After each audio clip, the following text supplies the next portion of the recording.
Hello guys, Forsaken here. We are going to talk about Unholy Dead Knights in PvP. Enjoy! We will talk about few things in this video. First, we are going to go over the talents. Second, how to burst as a Dead Knight. And third, how to use your defensives, which is very important.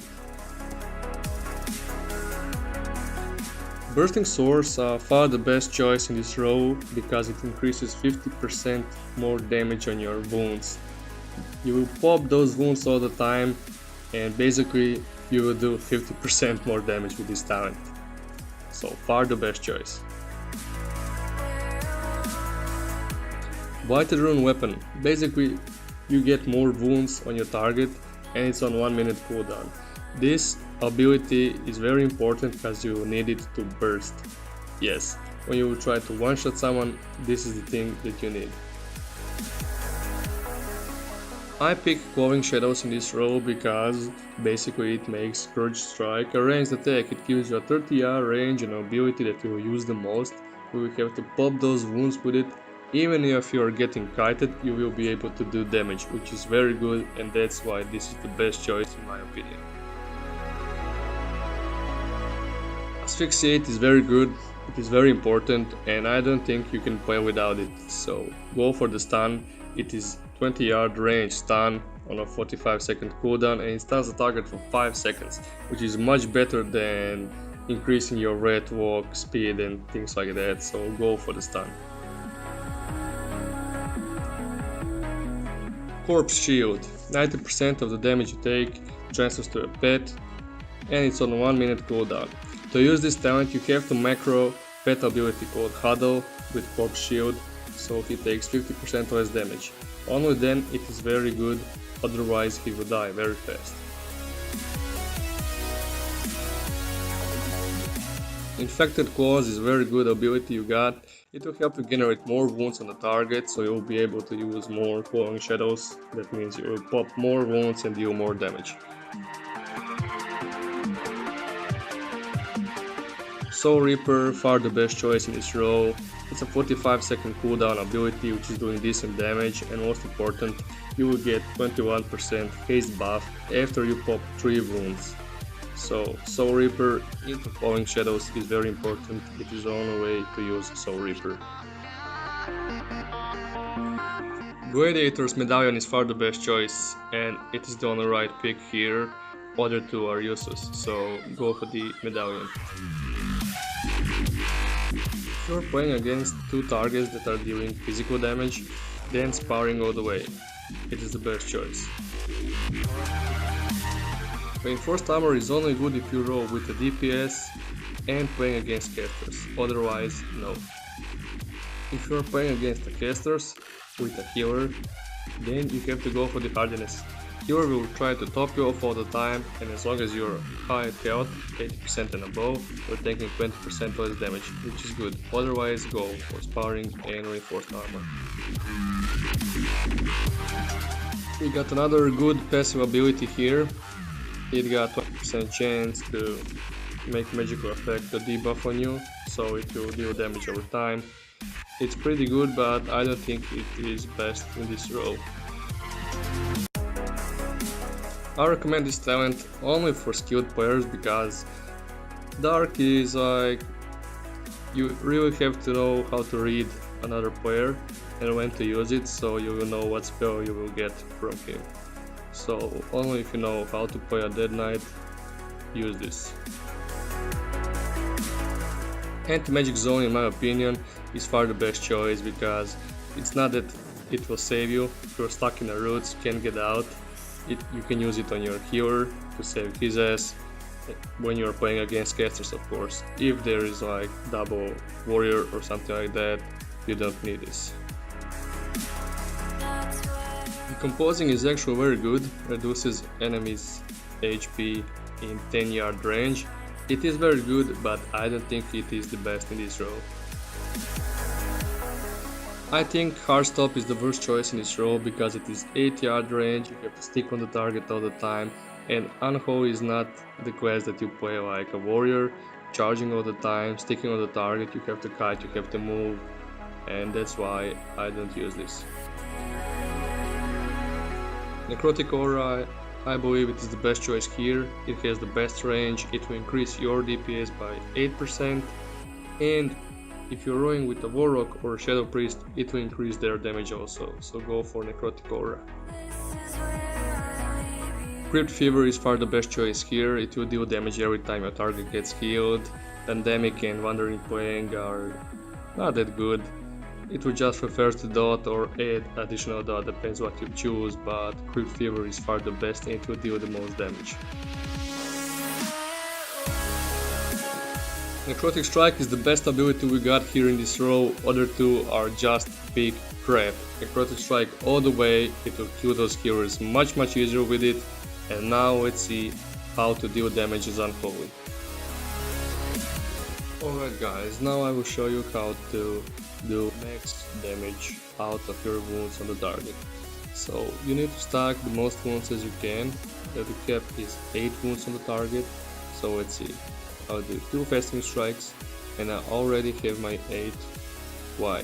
Because my pet has a chance to stack a wound and that helped me get all wounds I need. Next you will do Soul Reaper into Apocalypse. I will use my procs. I have a macro for it, but I will use it manually. I will click it so you guys can see what I'm doing. Oh, I have to refresh my fasting strikes.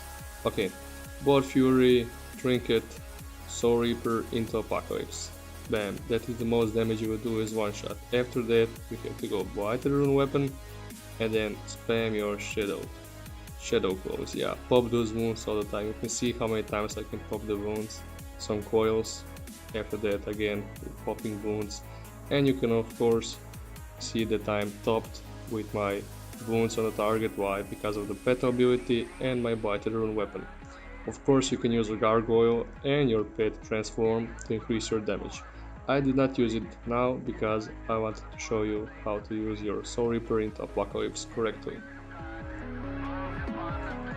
Now we will be more accurate with it, how it would actually look like.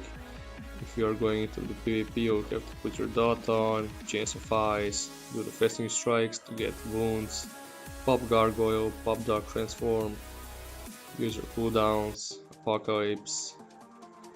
Now Blighted Rune Weapon, you're full with your wounds again, and you're free to go coil and pause. So popping wounds and using that coil all the way, it is the maximum damage you will do. With this build, this specific build of talents and this rotation, you put your damage top of the charts. And you can still see I'm up with my wounds on the target. Alright guys, let's talk about defensives now. You can see my Hailstone and Dark Transform in the same macro. Why? Hailstone just to heal me a bit if I have any, and Transform because Huddle while your pet is transformed is making him take 50% less damage and he will still deal damage, otherwise he will just stand and take the damage. With this macro he will still continue to deal damage. Next, Icebound. Oh god, 22% less damage for 8 seconds and you're immune to stuns. You can use it defensively and offensively, depends on the situation, so use it wisely. Next we got Anti-Magic Shell, decent amount of magic damage absorbed, very good. You can use it for an opener, not to get into the CC on the beginning.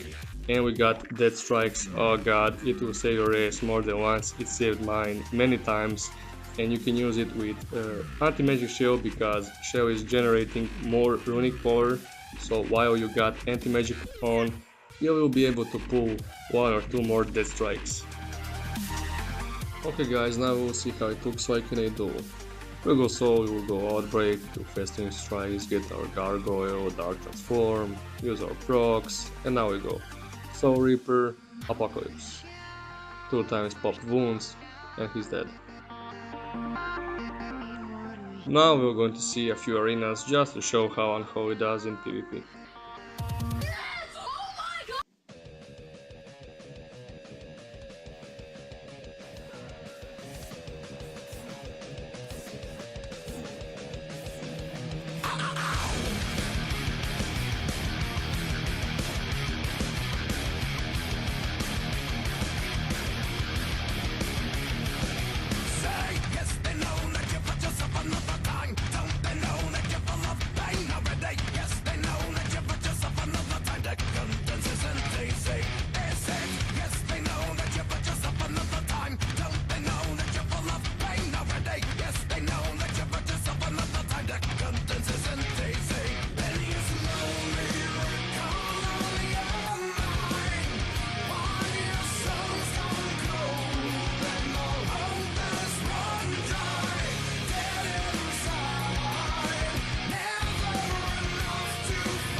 Feel free to leave a comment if you have any questions. If you like the video, subscribe to my channel and see you later guys.